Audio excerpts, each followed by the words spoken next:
Welcome to episode 2 of the Rooz Show. Once again, I'm here joined with Corey Layton. What up? As today will be a very packed episode. We'll have 3 new segments today. First, we'll start with Layton's Logs, and then we will see our college football playoff bracket with Bracketin. Then we'll not only have 1, but 2 games of the week, and we'll end, of course, with our favorite off topic. Let's begin.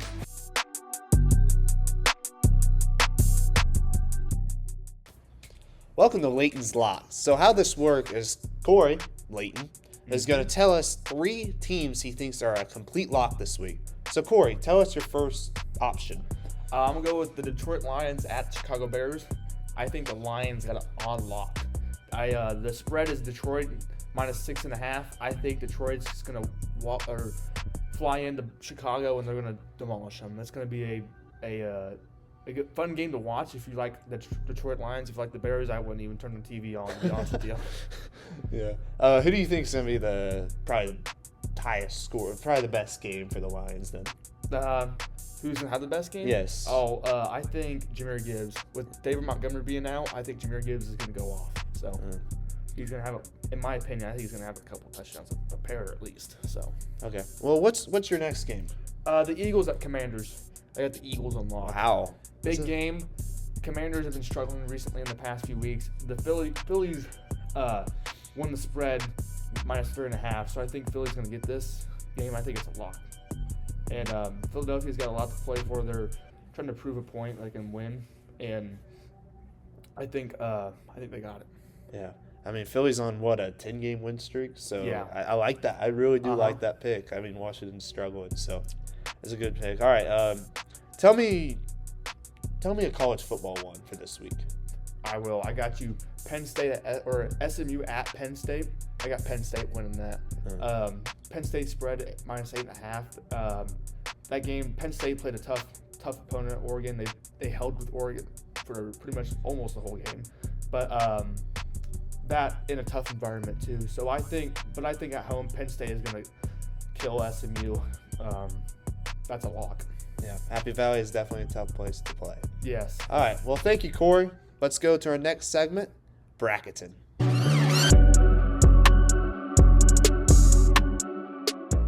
All right, Corey, are you ready to look at our college football playoff brackets? I am. Okay, first game, Tennessee versus Ohio State. I have Tennessee winning. I think Ohio State's really struggling. They're still emotionally upset about Michigan, but I just think it's going to wear off on them. Ryan Day's struggling. Just no one's confident right now on Ohio State, so I think Tennessee's getting the dub on the road. I think Ohio State's got it. They have a lot. Obviously, they have a lot to prove. With Ryan Day, especially, has a lot to prove. He's on the hot seat. I mean, it's tough to say, but like even with a winning record, only having very few losses, you're on the hot seat. And but I think at home, Ohio State's going to take the dub. Yeah. Texas Clemson, pretty self-explanatory. Texas is winning this. Yes. Okay, you want to move on? Yeah, we can move on. Okay, sorry, Clemson. IU Notre Dame. Let's do it. IU Notre Dame. It's simple. Obviously. IU, baby. Notre Dame. IU. Notre Dame. We'll cover that later. Game of the week. We're not going to talk about much of it now, but all I can tell you, it's going to be a snowy and very cold game. It's going to be very fun to watch. Mm-hmm. You have IU winning. Yep. I got Notre Dame.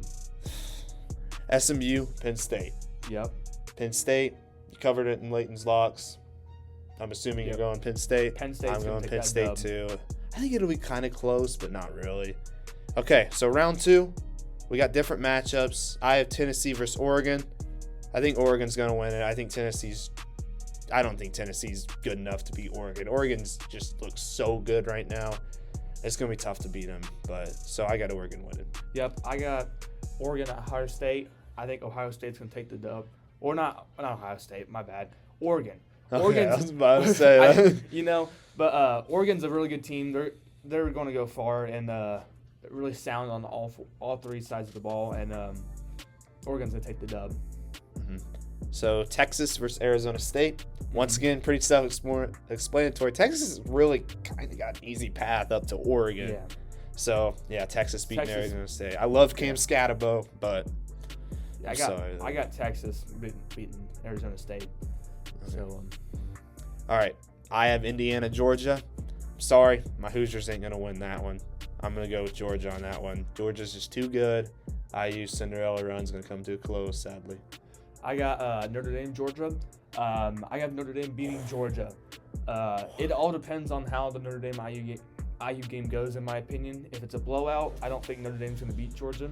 But if it's a close game, I think Notre Dame's going to be well prepared to play Georgia and go on the road and beat them in a neutral site. However, I think they'll come out with a win. Yeah. So next game, Boise State, Penn State. Mm-hmm. Problem is, the problem with Boise State, I just can't get behind them. I know they're a great team. Genty should have won Heisman, but I just think Boise State playing all these Mountain West schools, they're not built for these teams. I mean, yes, they played well with Oregon, but I don't know if Penn State can beat, Boise State can beat Penn State. I'm sorry, but I'm going Penn State. I got Penn State winning this. We both have the same matchup, Penn State, Boise State, and Penn State's gonna. They got too good of a team. Like Boise State's they'll score a bunch, I think, in this game, but I don't think they can beat Penn State. Penn State's a really good sound team. So yeah, I think that'll be a very high scoring game between them. All right, now to our final four. I have Oregon versus Texas. I believe you do too.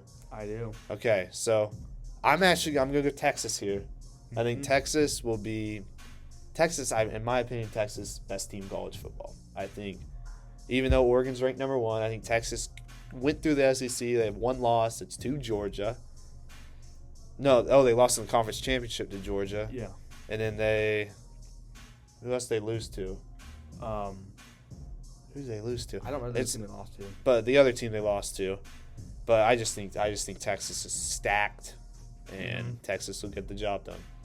I have Oregon beating Texas. I don't think there's a team in college football, maybe Georgia, that can stop Oregon.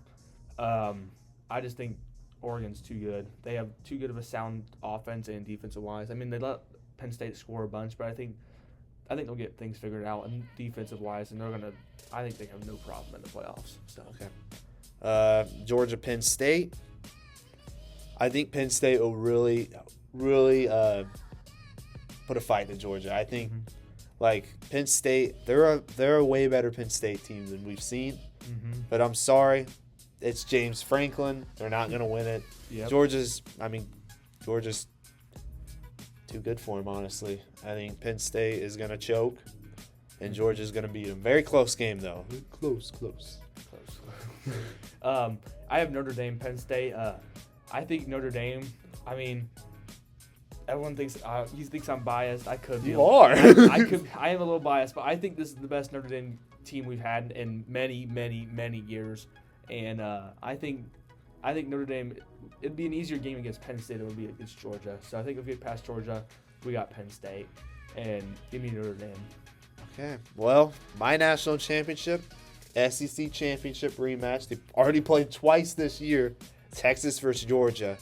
And Texas, or did Georgia take both these games? I'm pretty sure Georgia took both these games. I think so, yeah.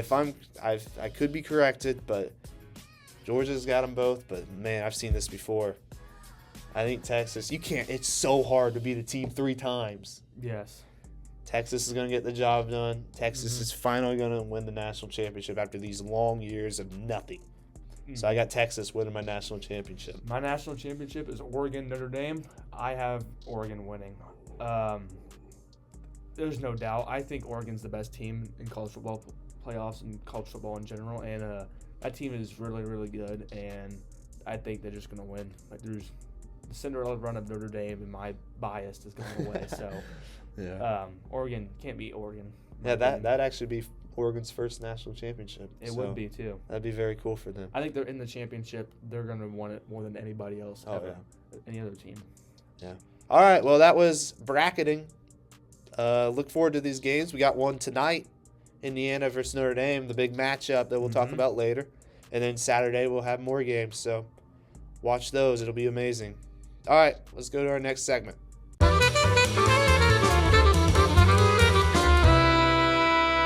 All right, Corey, let's talk about our games of the week. So the first game is pretty obvious by the clothes we're wearing. The Hoosiers versus the Fighting Irish. This is a big game.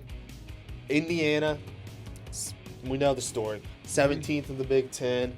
They started out pretty well. No one thought anything of it. Then they beat Nebraska 56-7.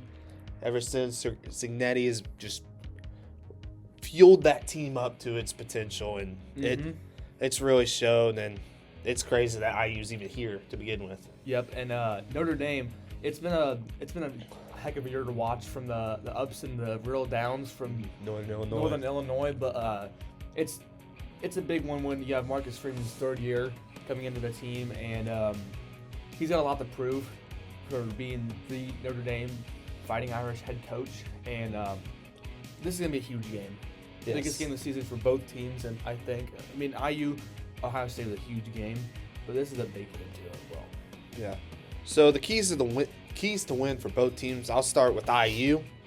We got to limit the sacks. I mean, Ohio State, they had pressure all day. We couldn't move the ball in offense. They got to be able to block.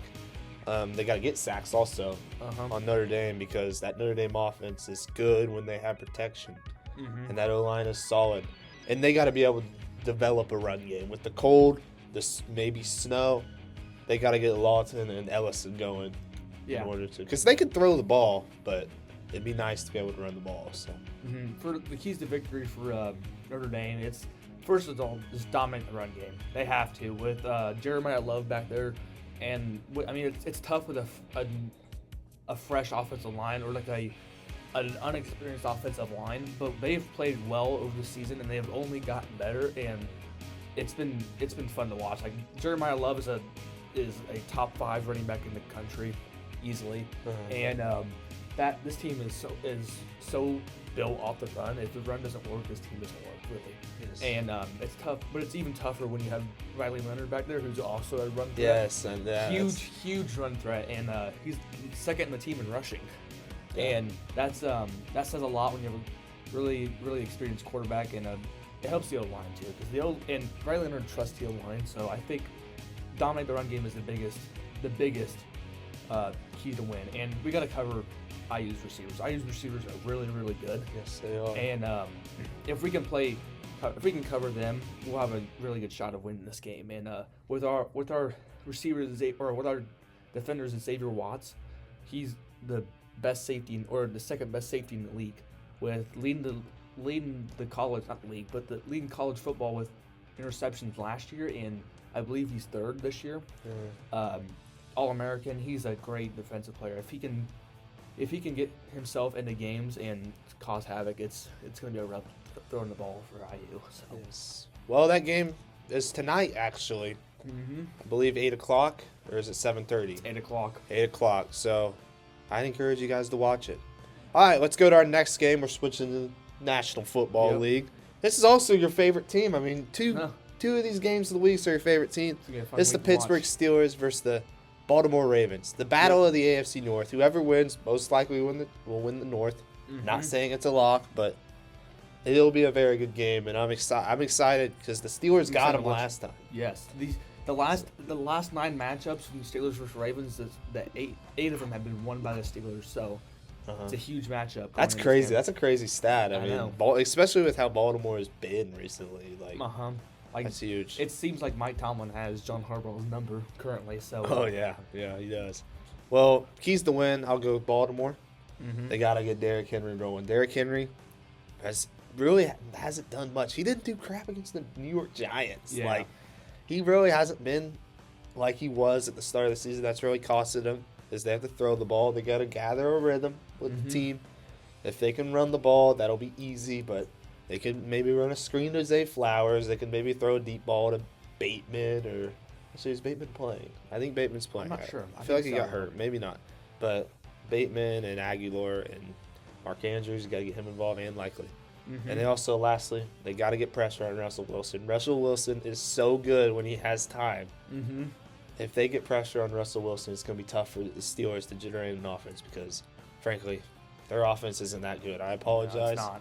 But, I mean, it's gotten better. But what are the Steelers' keys? We have to slow down Henry.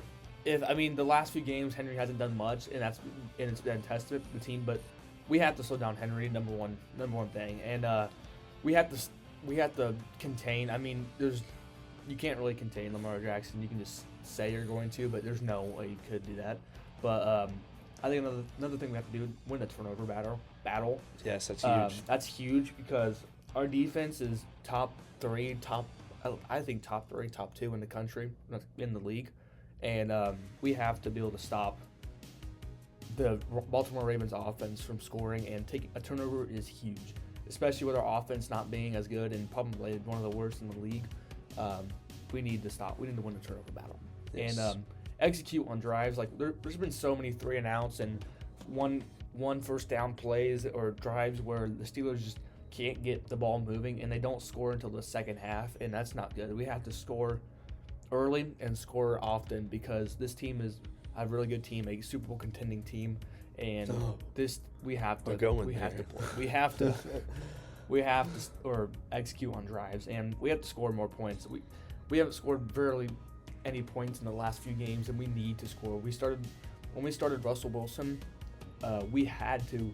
The way we won games was offensively, but that was the biggest part, and that was the biggest shift in the last 7 years. I'd say for the Steelers is we have a good offense, that can score points, and the last few weeks it hasn't been that much, and we need to get back on that roll of scoring points more effectively.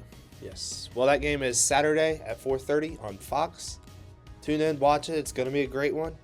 And that is our 2 games of the week, Indiana versus Notre Dame and Steelers with the Ravens. Let's go to Off Topic.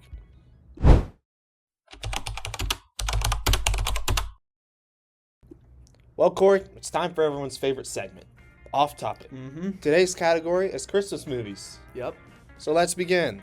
Our honorable mentions, Rudolph the Red-Nosed Reindeer. We have Year Without Santa Claus. Yep. And then the Charlie Brown Christmas. I think those movies are all right. They're not anything special about them. Yeah. A bunch of classics here. Yes. All right, number 10. It's kind of questionable because people debate whether it's a Christmas movie or not, but we got Die Hard at 10. Yep. Do you think it's a Christmas movie? I do think it's a Christmas movie. I think it's a good movie. Some people don't like it as a Christmas movie. I think it is, though. I mean, I can get behind either way, but Yep. for this, it's a Christmas movie. Number 9, we got Frosty the Snowman. It's a classic. Everyone loves Frosty. Yep. I think that's enough said for it. Love the song.